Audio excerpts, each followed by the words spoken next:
tem o patrocínio de Seabra Foods.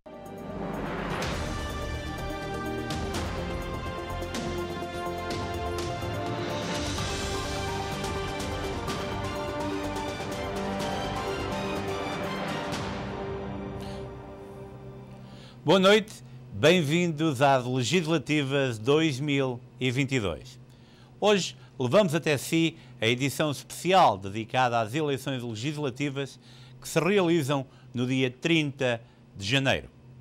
No total, são 18 candidatos que se apresentam ao eleitorado no círculo fora da Europa e que procuram assim representar os portugueses na diáspora.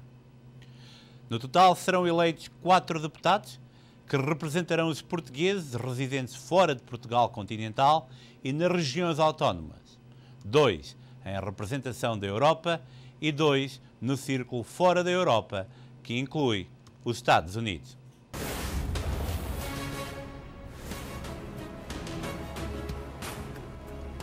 Na atual legislatura, que foi dissolvida pelo presidente Marcelo Rebelo de Sousa e que resultou nestas eleições antecipadas, foram eleitos em 6 de outubro de 2019 2 deputados pelo Partido Socialista e 2 deputados pelo Partido Social Democrata. Os 2 maiores partidos portugueses elegeram um deputado cada no círculo europeu e um deputado cada no círculo fora da Europa. Fora da Europa, o PSD foi o partido mais votado, com 16.806 votos contabilizados, correspondentes a 33,39% dos votos. O Partido Socialista recebeu 20,19% dos votos, correspondentes a 10.163 votos. Nas últimas eleições presidenciais, realizadas o ano passado, no universo de 62.655 inscritos nos cadernos eleitorais dos Estados Unidos, votaram somente 863 portugueses. Marcelo Rebelo de Sousa foi o mais votado com 587 votos, que corresponderam a 56,89% dos mesmos. Ana Gomes, a segunda, com 144 votos, 16,82%, e André Ventura, o terceiro, com 16,36%, correspondentes a 140 votos. O voto por correspondência vai ser preponderante nestas eleições e muitos luso-americanos já começaram a receber o seu boletim de voto. Os mesmos devem ser preenchidos e enviados para Portugal até o dia 29 de janeiro e serão contabilizados todos os votos recebidos em Portugal até o dia 9 de fevereiro. O cônsul Pedro Monteiro, do Consulado-Geral de Portugal em Newark, explica-nos como deve preencher os mesmos.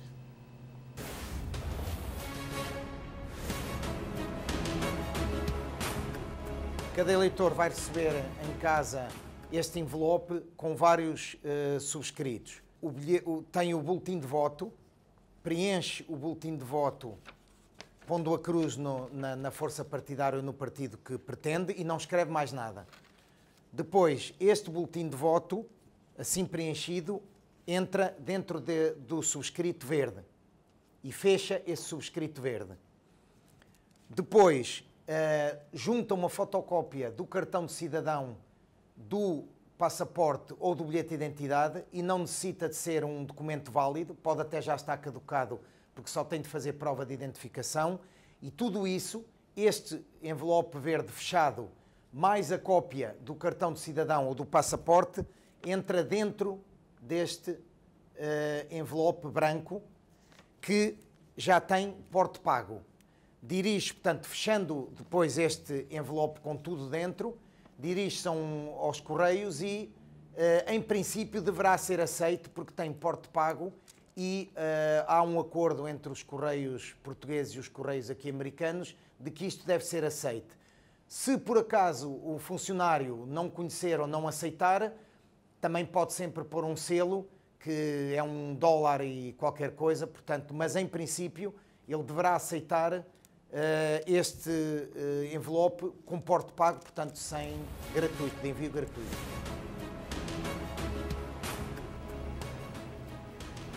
É importante referir que, se tiver o seu cartão de cidadão, bilhete de identidade ou passaporte caducado, pode, à mesma, usar uma cópia do mesmo para certificar o seu voto. Por isso mesmo, não deixe de exercer o seu dever cívico se está nessa situação. É importante referir que o porte para enviar um envelope está pago. Mas se tiver qualquer problema nos correios devido à falta de informação do funcionário, pode também assegurar-se e usar um selo para envio. É importante referir, se tem morada no cartão de cidadão em Portugal, não vai receber o boletim de voto. O cônsul Pedro Monteiro explica. Sim, é exato, porque quem foi fazer o bilhete de identidade, o cartão de cidadão renovar em Portugal e deu a morada de lá, por qualquer razão, ficou automaticamente inscrito na zona de residência em Portugal e, portanto, só poderá votar lá, se lá estiver presente no dia 30 de janeiro. Aqui não pode votar porque não ficou inscrito nos cadernos eleitorais aqui de Newark, ou desta área, porque é automática a inscrição e está ligada à renovação do cartão de cidadão. A propósito da inscrição automática, é importante referir que nesta eleição vai muito mais gente poder votar, porque todas as pessoas que fizeram cartão de cidadão, a não ser que digam que não querem ficar recenseadas, ficam automaticamente recenseadas ou inscritas. Portanto, isto há um universo de pessoas que podem votar muito superior.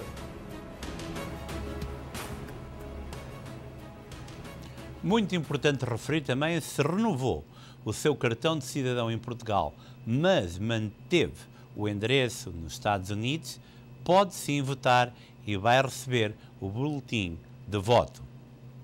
Por fim, nestas eleições, os luso-americanos terão a oportunidade de rastrear o seu boletim de voto. É uma inovação que irá ao encontro de muitas perguntas, por vezes formuladas, em relação ao facto de os votos contarem ou não.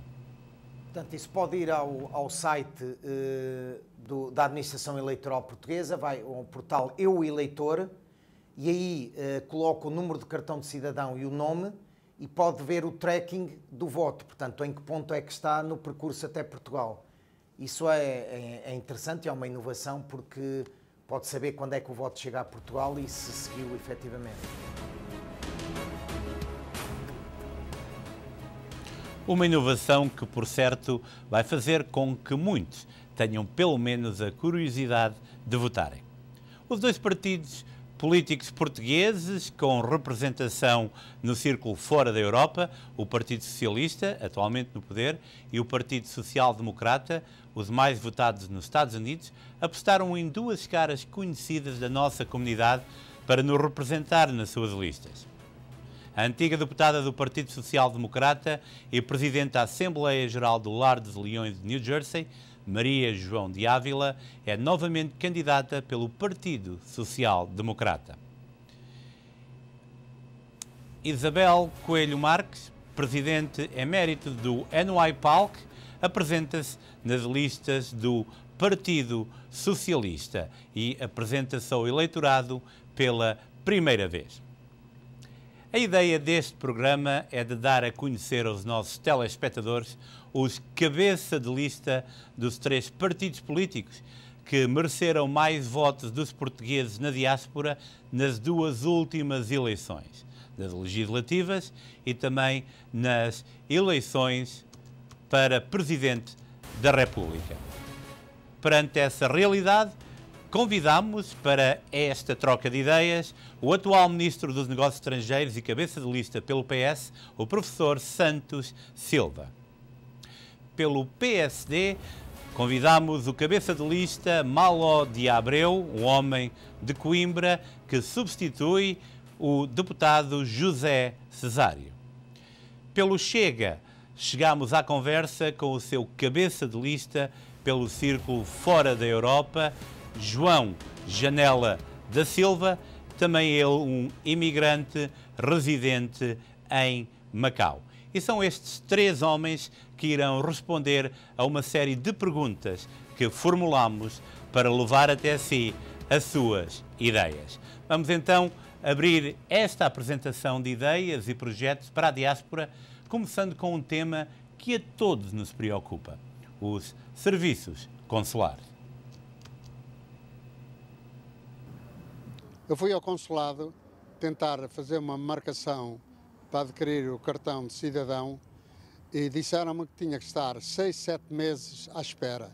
E então encontrei-me com um amigo e ele disse, através desse meu amigo, consegui resolver o problema, fomos lá, mas dado a pouca quantidade de pessoas que trabalham no consulado, isto é uma advertência ao governo português que deve mandar mais pessoas para trabalhar nos consulados. De facto, conseguir uma marcação em alguns consulados nos Estados Unidos, como por exemplo São Francisco ou New Bedford, é mesmo um bico de obra. Os serviços consulares são um calcanhar de Aquiles para todos os portugueses no estrangeiro. Que ideias pensa apresentar e implementar caso seja eleito para melhorar os mesmos? Começamos com a resposta do candidato do Partido Socialista, o professor Santos Silva. Eu defini a reforma dos serviços consulares como uma das prioridades essenciais da legislatura que começou em 2019. Ela foi agora interrompida, mas esse objetivo continua a ser prioritário para os próximos anos. Mas defini esse objetivo como prioritário na prática. E quando me foi perguntado no governo qual era o programa em que o Ministério dos Negócios Estrangeiros queria gastar o dinheiro que lhe competia nesses recursos financeiros, eu respondi sem hesitar, pois é a reforma dos serviços consulares. O nosso objetivo é muito simples, é usar todas as tecnologias digitais para garantir que as pessoas, qualquer que seja o ponto do mundo, o local em que se encontrem, e qualquer que seja o momento, o dia, a hora ou o mês, possam aceder, por via digital, aos serviços consulares. E, portanto, nós vamos reorganizar profundamente os serviços consulares com este objetivo muito simples. Tudo o que puder ser feito por via digital deve ser feito por via digital. Primeiro objetivo. Segundo objetivo, garantir que os procedimentos que temos que cumprir para tratar de atos consulares sejam os mais simples possíveis. Terceiro objetivo, com a libertação dos consulados, de tudo o que puder ser feito por internet, por via digital, nós podemos reforçar o papel dos consulados, não apenas no contacto com as comunidades, como também no contacto com os respectivos países. Vamos agora ouvir a resposta do candidato do Partido Social Democrata, Malódi Abreu. Eu julgo que há dois tipos de problemas. Os problemas são, efetivamente, os problemas consulares são dos problemas mais graves que existem e penso que há dois tipos de problemas. Um dos problemas é, digamos, a necessidade do reforço efetivo dos recursos humanos e, portanto, nós não podemos continuar a ter os consulados sem gente para poder dar resposta mais efetiva aos problemas dos portugueses. E, por outro lado, é necessário modernizar o funcionamento da administração pública portuguesa. Isto é, hoje, no século XXI, com as novas tecnologias, tudo deveria e pode ser muito mais fácil, pode-se tratar a partir de casa de muitos dos assuntos sem ter necessidade de ir ao consulado. Nós sabemos que em muitos locais, e nomeadamente também nos Estados Unidos, há consulados que estão bastante longe dos locais de residência dos portugueses. E, portanto, muitos dos atos podem ser feitos e devem ser feitos à distância com as novas tecnologias. Portanto, eu diria, nesse aspecto, que é um aspecto crucial do funcionamento da rede diplomática portuguesa, digamos, colocar mais gente a trabalhar, mais recursos humanos e uma mais eficiente modernização, diria assim, dos serviços consulares. Vamos agora à resposta do candidato do Partido Chega, João Janela da Silva. O primeiro e grave problema que está antes de todos os outros é efetivamente o facto de nós não termos neste momento um conhecimento efetivo de qual é o número de imigrantes que temos no estrangeiro, e de não sabermos quais as pessoas que poderão afluir a essas instalações.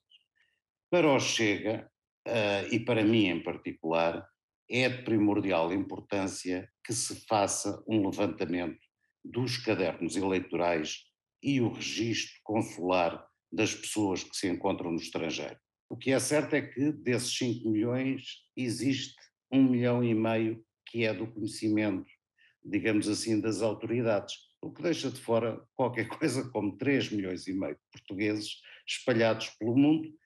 Uma vez regularizada, digamos assim, ou regularizado o volume da clientela dos serviços consulares, podemos então partir para coisas que se adaptem da melhor forma a cada uma dessas estruturas.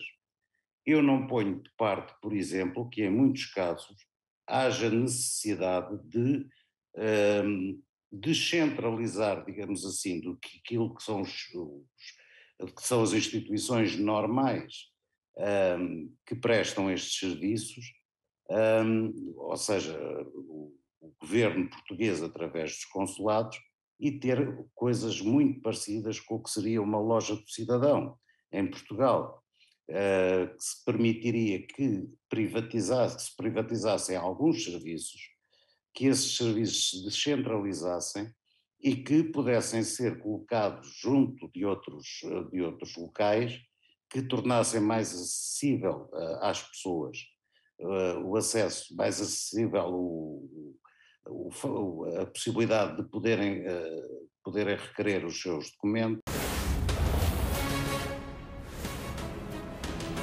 Mudando de assunto, a disparidade entre o ensino de português na Europa e no resto do mundo, a nível de subsídios e outras ajudas, é notória. Que ideias tem na área da educação para tornear um conceito implementado que cria a percepção de portugueses de segunda e portugueses de primeira? O professor Santos Silva dá-nos a primeira resposta. O modelo norte-americano é muito diferente do modelo europeu, porque o modelo de organização da educação nos Estados Unidos é um modelo muito diferente do modelo de organização da educação na União Europeia. Agora, queria também chamar a atenção para que está a crescer o número de estados nos Estados Unidos que já têm o português como língua no seu próprio currículo. E nós temos que trabalhar nestes dois planos, continuar a apoiar as escolas comunitárias e também trabalhar com as autoridades estaduais norte-americanas para que a presença do ensino português nos Estados Unidos se expanda. Sempre que me perguntam a mim, como Ministro dos Negócios Estrangeiros de Portugal, quais são os recursos principais do soft power português, e eu respondo sem hesitar, são as comunidades portuguesas, o facto de nós termos mais de 5 milhões de portugueses e lusodescendentes que vivem em mais de 180 países do mundo, de um lado, e do outro lado, a língua portuguesa, que é hoje falada por mais de 260 milhões de pessoas no mundo.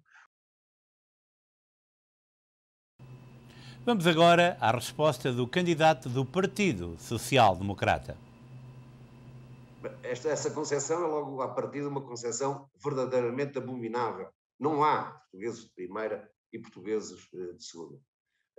Para nós, o ensino do português é fundamental. A língua, para nós, é um capital, é um dos nossos principais capitais. As pessoas são o capital essencial, mas a língua é um capital essencial, que nos une, que nos aproxima, que nos faz ser portugueses. E, portanto, o ensino do português é, para nós, um dos aspectos essenciais que devem ser abordados numa nova política para as comunidades portuguesas. Vamos agora à resposta do candidato do Chega. Eu entendo que é extremamente difícil a posição que existe neste momento de dotar de professores de português todas as estruturas que os necessitam, mas tem que ser feito um esforço nesse sentido. E um esforço que não tem sido feito, um esforço que este governo não promoveu de maneira nenhuma, e isso passará muito provavelmente por um estudo aturado de todas as hipóteses que existem de celebração de protocolos entre o Estado português e universidades e escolas sediadas nos diferentes pontos onde se encontram as comunidades portuguesas, por forma a que pouco mais existe em termos de investimento do que o envio e a manutenção dos quadros de professores que para aí sejam enviados. Tem que ser feito passo a passo, tem que ser feito também verificando quais são as instituições que se encontram nessa disposição e que podem, de alguma forma, ajudar o Estado português. Eu, por mim, continuo a achar que sem isso não é possível a cabal divulgação do português no estrangeiro e pelas nossas comunidades.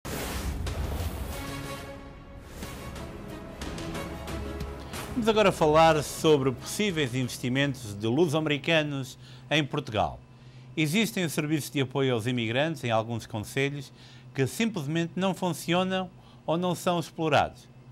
Para a sua plataforma, os imigrantes portugueses são importantes para a economia de Portugal? O que pensa fazer para levar tantos exemplos de sucesso no estrangeiro de luso-americanos a que possam investir em Portugal? O professor Santos Silva dá-nos a primeira resposta.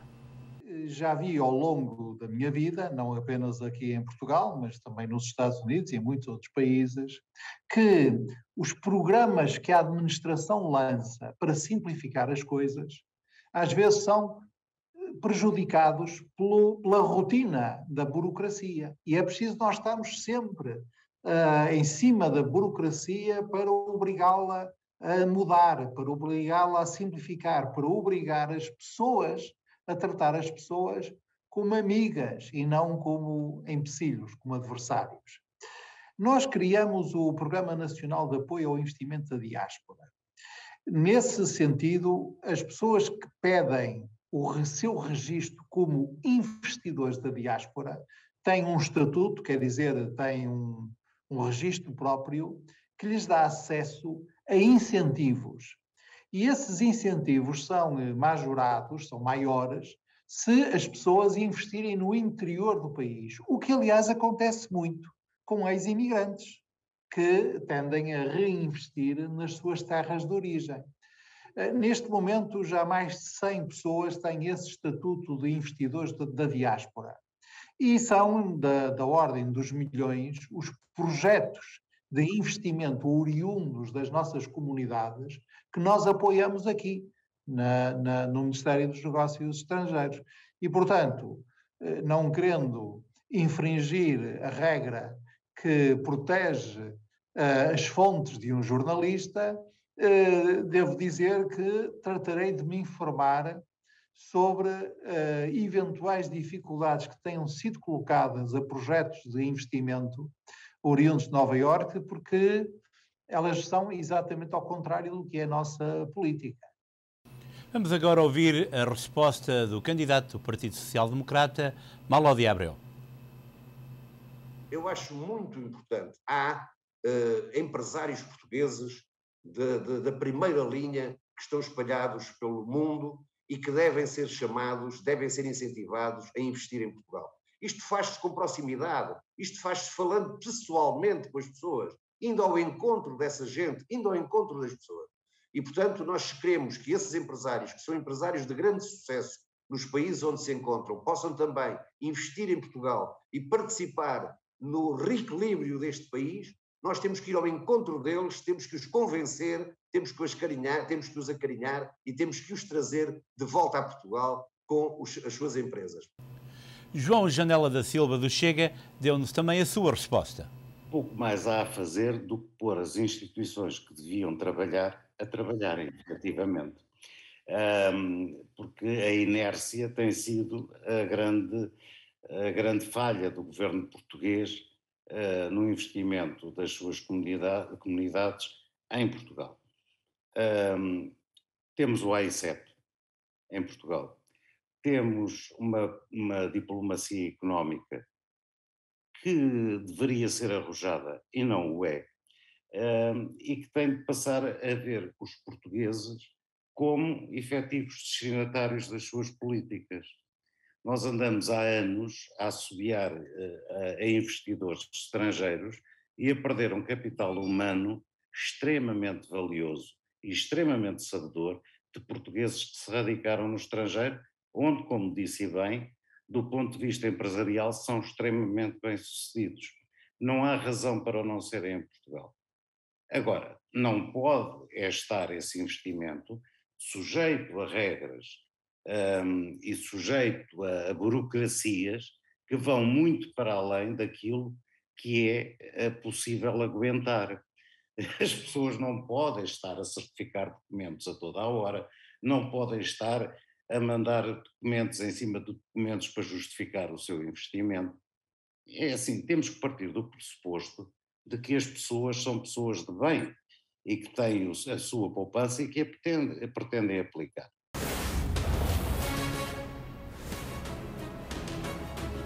Um dos pontos centrais que mais preocupa os portugueses é o facto de pagarem impostos de mais-valia mais elevados do que aqueles que pagam os residentes em Portugal.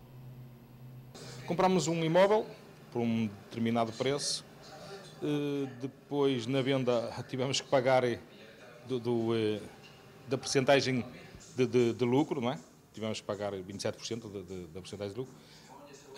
Depois queríamos fazer o investimento desse dinheiro noutra propriedade, pensávamos que não íamos pagar a mais-valia e então foi quando a gente ficou a saber que provavelmente não se aplica ao imigrante, que aquilo não é aplicável para o imigrante, só ao residente que está lá no continente, lá em Portugal, melhor dizendo, é que pode aplicar isso. O imigrante não tem direito a essa isenção, que eu acho um absurdo, acho ridículo, porque eu também sou português, na verdade também sou português.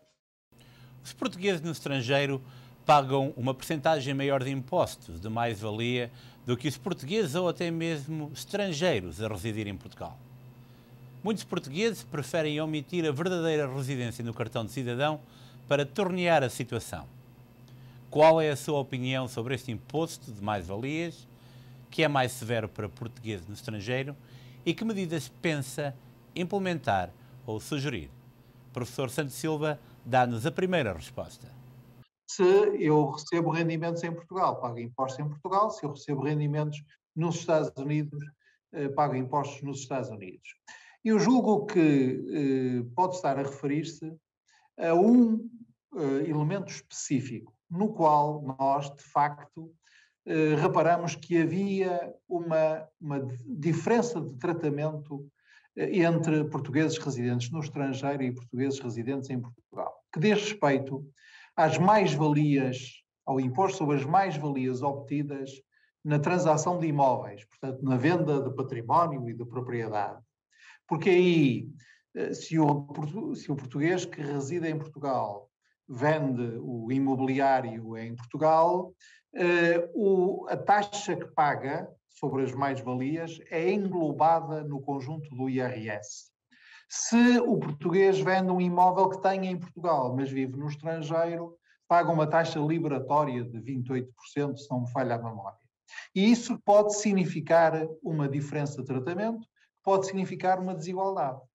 E por isso mesmo é que a nossa Secretaria de Estado dos Assuntos Fiscais determinou à autoridade tributária que preparasse uma alteração legislativa para acabar com essa diferença de tratamento.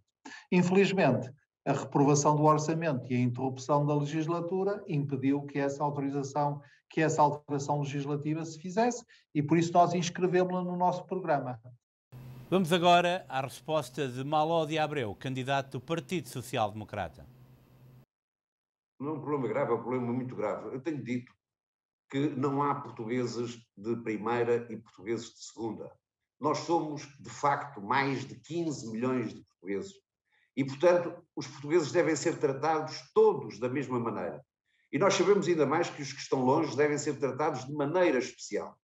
Nos momentos de crise em Portugal, como é esta que nós vivemos, foram, no passado, muitas vezes, os portugueses da diáspora que ajudaram o país a levantar-se.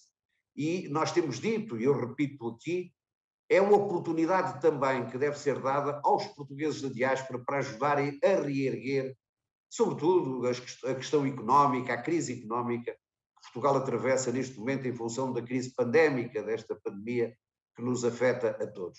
E, portanto, tratar os portugueses por igual e dar uma oportunidade de investimento em Portugal, de canalização facilitada dos seus recursos, dos seus bens para Portugal, são formas de nos ajudarmos a nós próprios e permitirmos que a diáspora possa colaborar nesta ajuda a Portugal.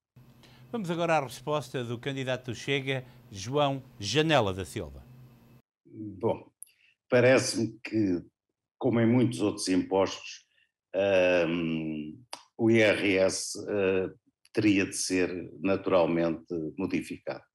E modificado não me refiro a medidas pontuais que possam de alguma forma constar das leis orçamentais de cada ano, mas sim produzir legislação que introduza essas alterações nos códigos tributários. Efetivamente o que diz é de uma violência extrema, ou seja, eu como português residente fiscalmente no estrangeiro, porque é também a minha residência civil, o Estado não pestaneja, acha que é perfeitamente normal que assim seja, mas depois faz cair sobre mim uma quantidade de consequências fiscais, todas elas piores do que aquelas que beneficiam os portugueses residentes em Portugal e até os estrangeiros residentes em Portugal.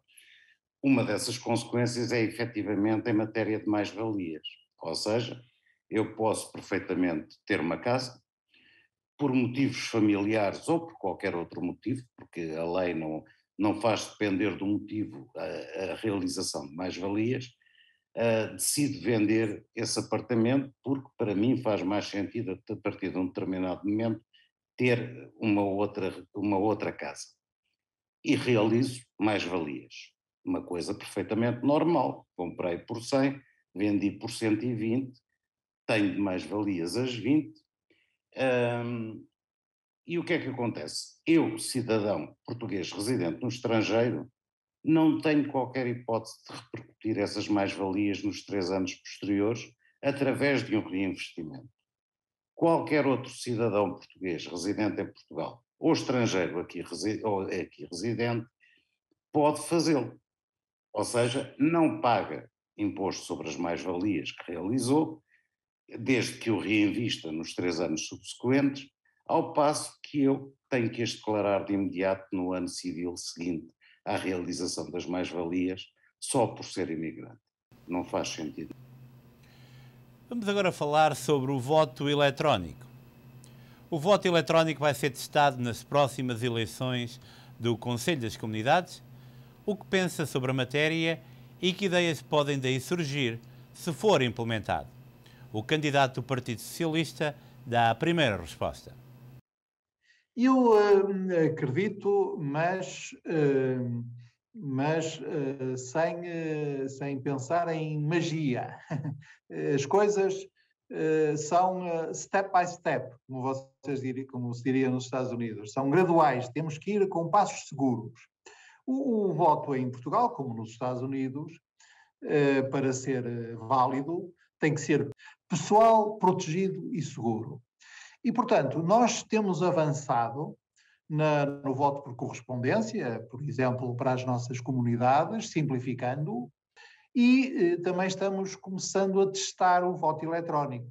Já testamos em 2019 num dos círculos eleitorais de Portugal, Évora, e vamos testar na eleição para o Conselho das Comunidades, mas temos que fazer isso com toda a segurança, porque os hackers não podem determinar o resultado das nossas eleições.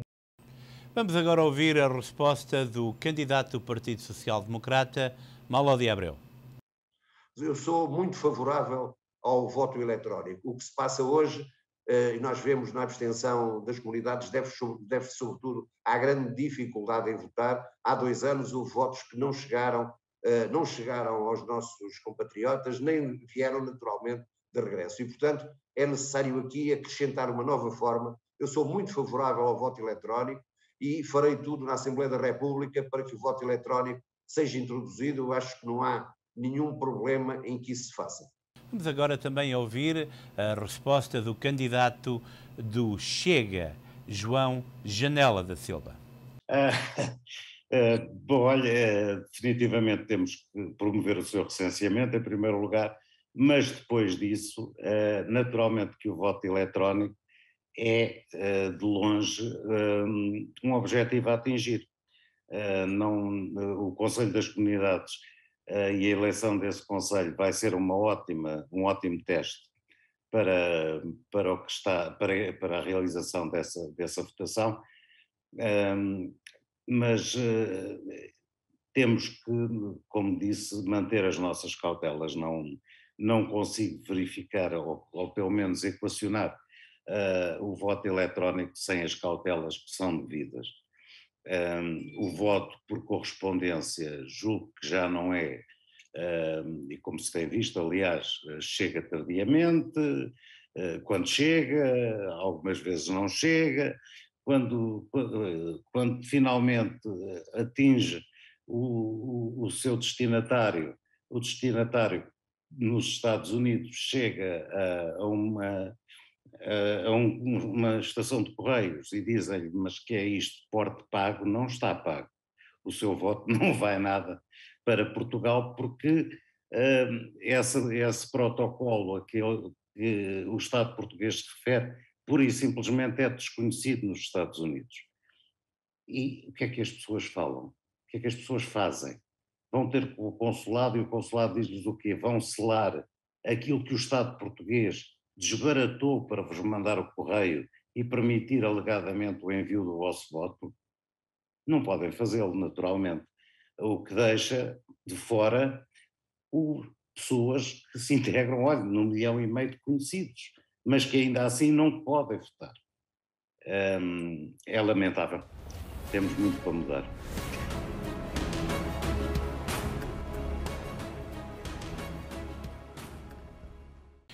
E pronto, tentámos levar até si vários temas que são de primordial importância para todos os portugueses residentes nos Estados Unidos e até mesmo na diáspora. A questão dos serviços consulares, que aqui nos Estados Unidos têm sido agravadas de dia para dia. Há postos consulares onde é praticamente impossível fazer uma marcação. Há outros que têm uma disparidade no trato de o mesmo assunto em relação a outro posto consular. A problemática da língua e do ensino de português foi também focado. O chamar ao investimento dos luso-americanos de sucesso em Portugal, para que eles assim possam também contribuir para o desenvolvimento dos portugueses, foi outro dos pontos focados. Mas, sem dúvida, aquele que mais preocupa todos os luso-americanos é o facto que, cada vez que investem em Portugal, cada vez que com o seu dinheiro procuram também ajudar Portugal a sair de uma crise económica que nos tocou a todos, têm que pagar mais impostos de mais-valia, do que até um estrangeiro que resida em Portugal. Estes foram temas para o qual procuramos respostas. E assim chegamos ao fim do especial Legislativas 2022. Espero que tenha ficado a conhecer os candidatos das principais forças políticas que se apresentam a votos no círculo fora da Europa. As opções são 18. Escolha bem e acertadamente. Tenha presente que deve enviar o seu boletim de voto o mais rápido possível antes do dia 29 de janeiro. Se tem algumas dúvidas, pode colocar um selo.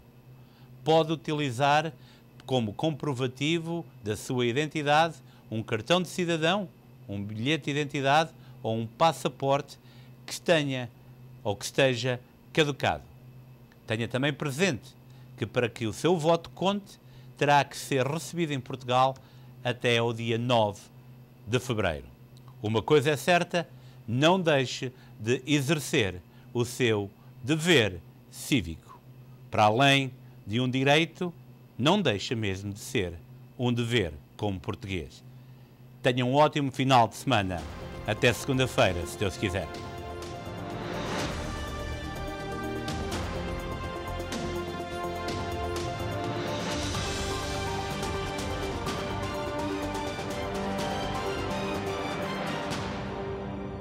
Este programa teve o patrocínio de